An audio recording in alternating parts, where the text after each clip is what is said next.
detention. Ganyan inilarawan ng kampo ni dating Pangulong Rodrigo Duterte ang pagdedetene sa kanya sa Villamor Air Base matapos siyang arestuhin ng mga otoridad sa loob mismo ng eroplanong sinasakyan niya pabalik ng Pilipinas mula sa Hong Kong.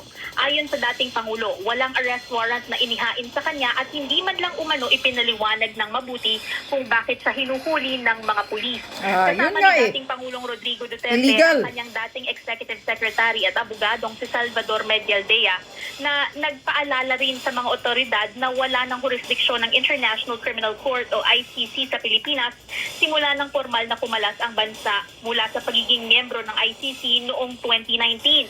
Samantala, sa isang hiwalay na video, nakita naman ang common law partner ni Duterte na si Honeylet Avancenia na sinusubukang kumbinsihin ang dating Pangulo na huwag sumama sa mga otoridad kung wala namang warrant. Ayon kay Avancenia, abusado ang mga umaaresto lalo pat pinalihis umano sila ng daan mula sa karaniwang exit para sa ibang pasahero. Ang mga taga-suporta naman ni Pangulong Duterte nag-iyakan sa airport nang malamang tuloy na ang pag-aresto sa dating Pangulo.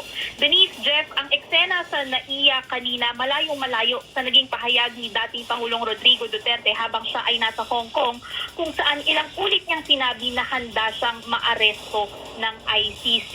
Sa isang interview sa SMNI sa Hong Kong, sinabi niya na nakuhanan bago siya bumalik ng Maynila, iginiit din ni dating Pangulong Rodrigo Duterte na wala siyang kasalanan. Sabi niya, wala po siyang maalalang ginawa niyang kasalanan pero aminado siyang marami siyang ginawa na hindi nagustuhan ng iba o kaya naman ay ng lahat. At giit niya, ang mga bagay daw na iyon ay ginawa niya lamang para sa bayan. Samantala, Denise at Jeff, ang mga anak ng dating Pangulo binatikos ang naging pagtrato sa kanilang ama.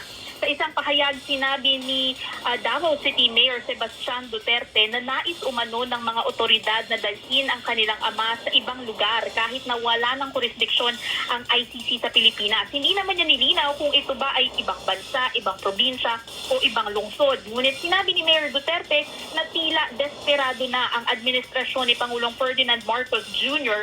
na ilihis ang issue mula sa mga kwestiyon ukol sa 2025 national budget. Dagdag ni Mayor Duterte, tila gusto ng gobyerno na patayin ang kanilang ama at nagbabala sa publiko na dapat maging handa sa anumang mga susunod na magaganap. Si Veronica Kitty Duterte naman, isa pang anak ng dating Pangulo, nag-post ng isang larawan na nilagyan niya ng caption na illegal detention, no warrant of arrest.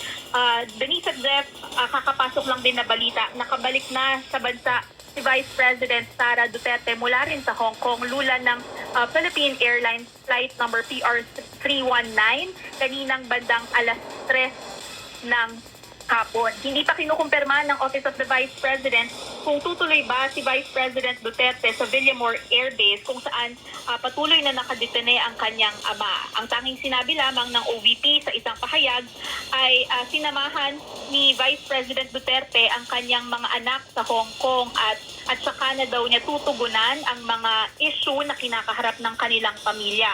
Humihingi rin ng pangunawa ang Office of the Vice President habang patuloy daw na inaasikaso ng pangalawang Pangulo itong mga kinakaharap ng kanilang mga pamilya. Ayon sa OVP, magbibigay sila ng mga karagdagang update kaya tumunghay lamang daw sa kanilang mga official statement. Just, Denise? Kat, speaking of former President Rodrigo Duterte's denial on the charges, have any legal experts on the ground weighed in on whether his denial has actual solid legal basis? Denise, we have yet to speak to any legal experts on the ground, but what we do know is that former Executive Secretary as well as lawyer Salvador Medialdea has been with the President from his flight to Hong Kong all the way back to his detention in Villamor Air Base. What we repeatedly heard from Attorney Medialdea was that the arrest is considered as illegal and even questionable because there was no warrant that was immediately served to the President right when police or officials escorted him off the plane and onto the Villamor Air Base. Another thing that Attorney Medialdea has been hampering on, has been underscoring, is that the Philippines is no longer under the jurisdiction of the ICC since the country officially pulled out from its membership from the entity since 2019. Denise. Thanks for that, Kat. See? Illegal. Ha? Walang warrant of arrest na pinapakita. Tama si yung asawa ni PRRD. Francisco Bangoy International Ha? Airport yesterday. Na dapat hindi sumunod si PRRD. Tama yung sinasabi ni Hanilit. Exercise, which is a part of operational Ay, Diyos ko activities po. leading up to the 2025 midterm elections. On the other hand, Davao City Mayor Sebastian Duterte posted several times on his Facebook account following the arrest of his father. The former president's son stated that the administration seeks a prolonged standoff through the illegal detention carried out by a Criminal Investigation and Detection Group Chief Major General Nicolas Torre III. According to Baste, the alleged denial of medical care suggests that the authorities are attempting to harm the former president. Baste believes that his father's arrest is a political maneuver by the administration. Correct. He also commented on the manner in which the arrest was conducted, suggesting that it could be a desperate or diversionary tactic by the administration to divert attention from the national budget issues. And that's the latest here in Davao. Divert nga ang issue. Colonel, ilang tanong lang, no? Meron din bang mass actions yung mga taga-suporta ng dating Pangulong Rodrigo Duterte na maghahayag ng kanilang saloobin sa pamamagitan ng pagtitipon, kagaya ng nangyayari ngayon sa Villamor Air Base where there's an apparent massing up of Duterte supporters there in the area. So meron din bang ganung mangyayari o may inaasahan din bang mangyayari sa Davao City? Ang kaninang tanghali, naglunsad ng candlelighting at prayer ang Davao City Council at ang mga empleyado nito. At yun nga, inimbitahan ni Vice Mayor Attorney J. Melchor Kitain ng mga Dabawenyo na sumali sa kanila para suportahan si dating Pangulong Rodrigo Duterte. At kaninang 1:30, may mga pagtitipon din sa Rizal Park kung saan pinangunahan ito ng mga ilang barangay dito sa Davao City, barangay officials dito sa Davao City.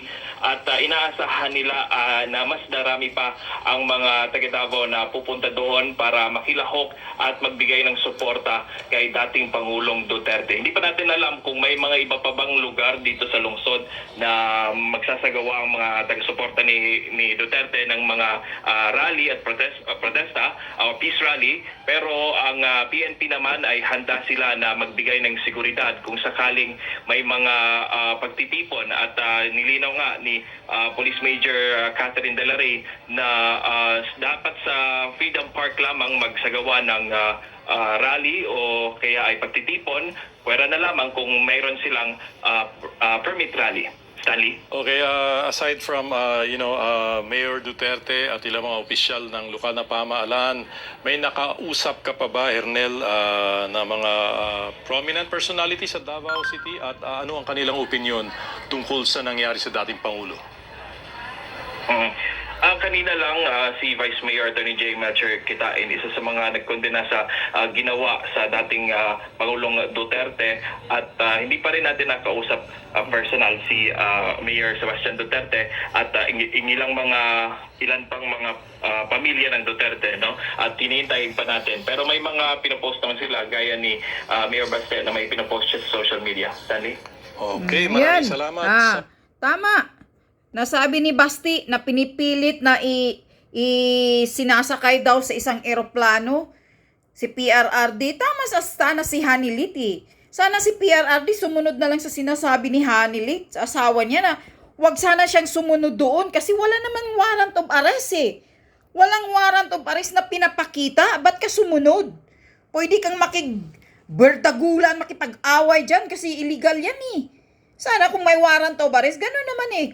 Kung uhulihin mo yung tao, dapat ipapakita mo yung warrant of arrest, babasahin mo yung warrant of arrest. Illegal. Sa unang-una pa lang, it's illegal na. Tama, pang-da-divert talaga to. Is pang-da-divert ng atensyon ng taong bayan. Dahil sikat si PRRD, gusto nilang i-divert ang issue para matakpan ang lahat ng korupsyon, ng pagnanakaw ng gobyernong Marcos sa pera ng mga taxpayer. Gusto nilang pagtakpan ang lahat ng kapalpakan, yung mga bilyon-bilyon na ninakaw nila. Yun. Kaya ganito ang ginagawa nila. Sana si PRRD sumunod ka na lang, Tatay Diggs kang Hanilit, na huwag kayong sumunod doon dahil wala namang warrant of arrest na pinapakita. It's illegal. Putang ina, hindi na tayo member ng ICC. Alam mo yun, Tatay Diggs. Hindi na tayo member ng ICC. Ikaw pa nga ang kumala sa ICC nung presidente ka. Ba't ka sumunod sa mga pulis na mga pinadaan kayo dyan. Alam nyo na, trap na yan eh. Yung doon kayo pinadaan, putang ina talaga. Sige lang, gigil na gigil talaga ako dito sa hinayupak na ginagawa ninyo kay Tatay Digong.